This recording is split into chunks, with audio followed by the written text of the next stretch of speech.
চাওক ৰূপজ্যোতি কৰ্মী নিজেই মন্ত্ৰী হ'ব নোখোজে কাৰণ তেওঁ মাহত 30টা দিন তেওঁ মৰিয়নিত থাকিব খোজে মন্ত্ৰী হলেতো ইয়াত 4 দিনো থাকিব নোৱাৰে যিসকল মন্ত্ৰী হয় তেওঁলোকে গুৱাহাটীত মিনিমাম 25 দিন থাকিব লাগিব সমষ্টিত 4 দিন কিন্তু ৰূপজ্যোতি ফিল্ডৰ মানুহ তেওঁ মৰিয়নিৰ বাদে গুৱাহাটীতে থাকিব নোখোজে মই মাতিলেও কয় দাদা মই মৰিয়নিত আছো এতিয়া মৰিয়নিততো ওমেন ইউনিভাৰ্চিটি আহিলে ল কলেজ আহিলে বাকীও আহিব সব লাহে লাহে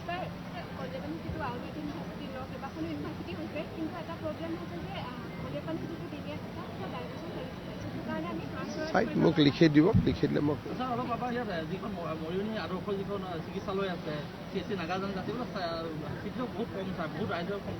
চিকিৎসকৰ যিমানটো মেডিকেল কলেজে যিমান চিকিৎসক জন্ম দিয়ে সিমানেই আমি আনিব পাৰোঁ লাহে লাহে বাঢ়ি আছে আজিৰ পৰা 10 বছৰ আগততো ক'তো এজনো নাছিলে লাহে লাহে যিমানে মেডিকেল কলেজৰ পৰা ষ্টুডেণ্টবিলাক পাছ কৰিছে সিমানে ডক্টৰ বাঢ়ি বাঢ়ি গৈ আছে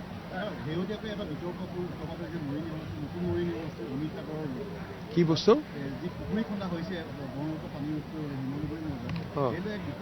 বিতৰ্ক কিয় সৃষ্টি কৰিব লাগে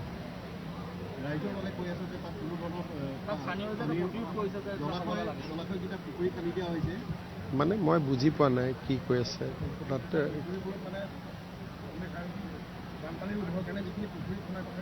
হয়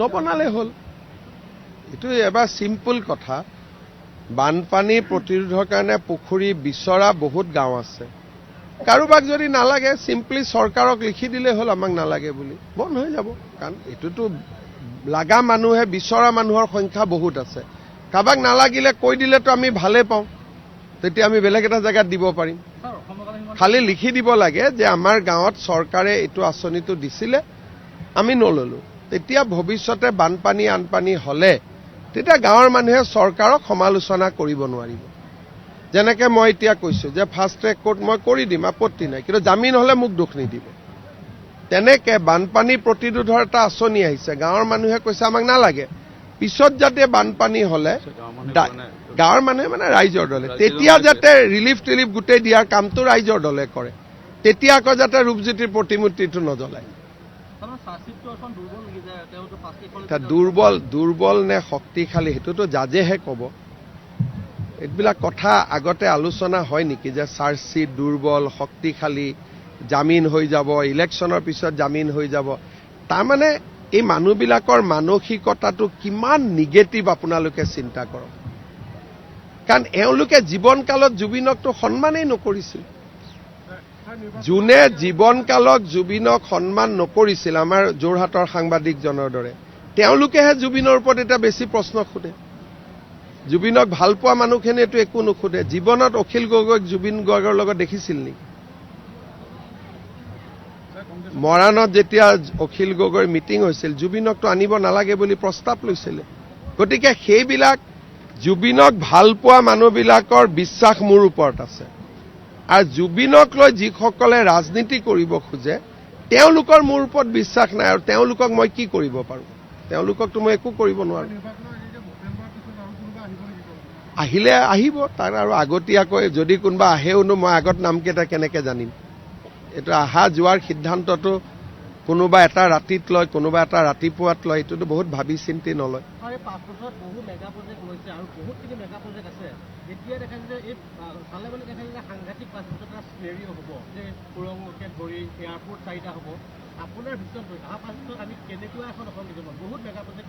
চক অসমখনৰ অভাৱনীয় বিকাশ হৈছে মানুহে কল্পনা কৰিব নোৱাৰা বিকাশ হৈছে আৰু তাৰ কাৰণে আজি মানুহে বিজেপি দলক সমৰ্থন কৰিছে মই এটাই বিচাৰো যে অসমত নিগেটিভ চিন্তা কৰা মানুহখিনি উন্নয়নৰ ধুমুহাই আঁতৰাই লৈ যাওক আৰু তাৰ কাৰণে মই কাম কৰি আছো লাহে লাহে নিগেটিভিটি নোহোৱা হৈছে 5 বছৰতো এটাও আন্দোলন কৰোৱাব নোৱাৰিলে ইমান প্ৰচেষ্টাৰ পিছতো তাৰ কাৰণ কি যে বিকাশৰ ধুমুহাৰ আগত কোনেও আজি থিয় হ'ব পৰা নাই 5 বছৰত কিমান আন্দোলন কৰাৰ প্ৰচেষ্টা চলিলে অসমত মইতো অকলে থিয় হৈ থাকিলো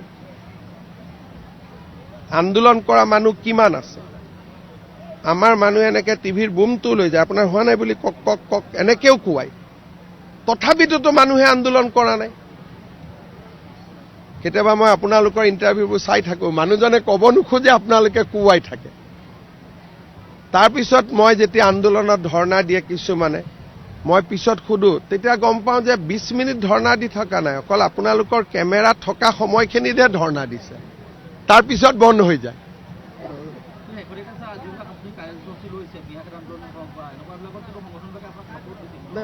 মোকতো মই ক'লো নহয় যে নিগেটিভ মানুহখিনিক বাদ দি পজিটিভ মানুহখিনিয়েতো মোক চবেই ছাপৰ্ট দিয়ে, কিন্তু নিগেটিভ মানুহবিলাক নাই জানো অসমত। গতিকে সেই নিগেটিভ মানুহৰ সংখ্যাবোৰ লাহে লাহে লাহে লাহে কমি আহি থাকিলে অসমখনৰ আৰু উন্নতি হ'ব।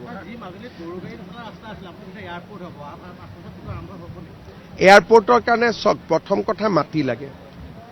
মাটি চিলেক্ট কৰাৰ লগে লগে কিছুমান ৰাইজে সমৰ্থন কৰে, কিছুমান ৰাইজে বিৰোধিতা কৰে, যেনেকৈ এতিয়া মই ক'লো যে এই আঁচনিটো লৈ। গতিকে যি অঞ্চলৰ মানুহে উন্নয়ন বিচাৰে, ধৰক জাগিৰোডত আমি ছেমি কণ্ডাক্টৰ মাটি ল'লো, সৰু প্ৰতিবাদ এটাও নাই। সেইকাৰণে আজি জাগিৰোড কি হৈ গ'ল আৰু কি আছিলে। মই এয়াৰপৰ্ট আনিলো, মাটি ঠিক হ'ল, আৰু মোৰে প্ৰতিমূৰ্তি জ্বলোৱা আৰম্ভ কৰিলে, তেতিয়া ক'ত এয়াৰপৰ্ট হ'ব। সেইকাৰণে যি যি জাগাই উন্নতি বিচাৰিব, যি যি স্থানত বিকাশ বিচাৰিব, তাত নিশ্চিতভাৱে বিকাশ হ'ব। এতিয়া এখন এয়াৰপৰ্ট বনোৱা কামটো আমাৰ কাৰণে কোনো ডাঙৰ কামৰ ভিতৰতেই নপৰে।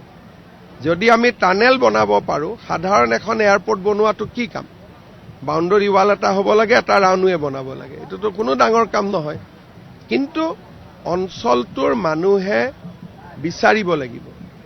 বহুতে ভাবে কি যে ধৰক আমি ইয়াত এটা এয়াৰপৰ্ট আনিলে হিমন্ত বিশ্ব শৰ্মাৰ নাম হ'ব, ৰূপজ্যোতি কুৰ্মীৰ নাম হ'ব, গতিকে বেলেগ প্ৰচাৰ এটা চলাই বস্তুটো বন্ধ কৰি দিয়ে।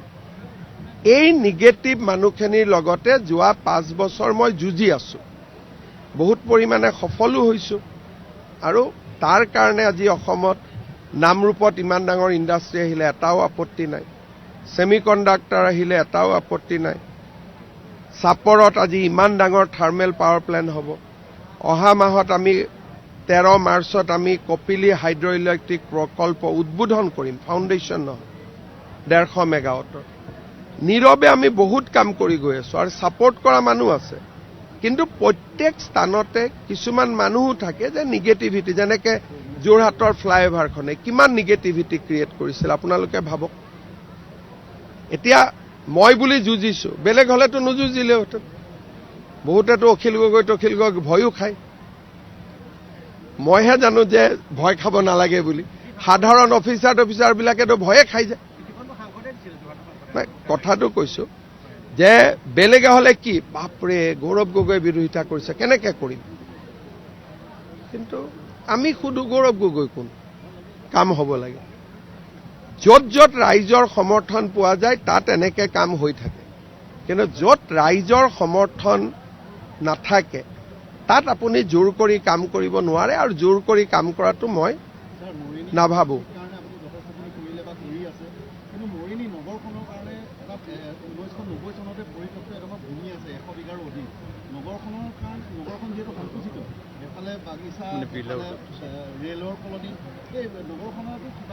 থাকক, 100 বিঘা মাটিতো কোনো সোমোৱা নাই। কেতিয়াবা ভাল প্ৰকল্প আহিলে চৰকাৰে লৈ ল'ব 100 বিঘা মাটিটো। 100-150 বিঘা মাটি মৰিয়নি টাউনত আছে, মানে পৰি থাকক যেতিয়ালৈকে ডাঙৰ প্ৰকল্প এটা নাহে। যিদিনাখন ডাঙৰ প্ৰকল্প এটা আহে মাটিখিনি ল'লেই হ'ল। আজিৰ যদি প্ৰকল্পটো লৈ লওঁ, কোনোবা ইটো বনাব সিটো বনাব, মাটিখিনি চেজ হৈ যাব। এতিয়া ৱালৰ ভিতৰতে আছে, যেতিয়া মন যায় আমি ল'লেই হ'ল।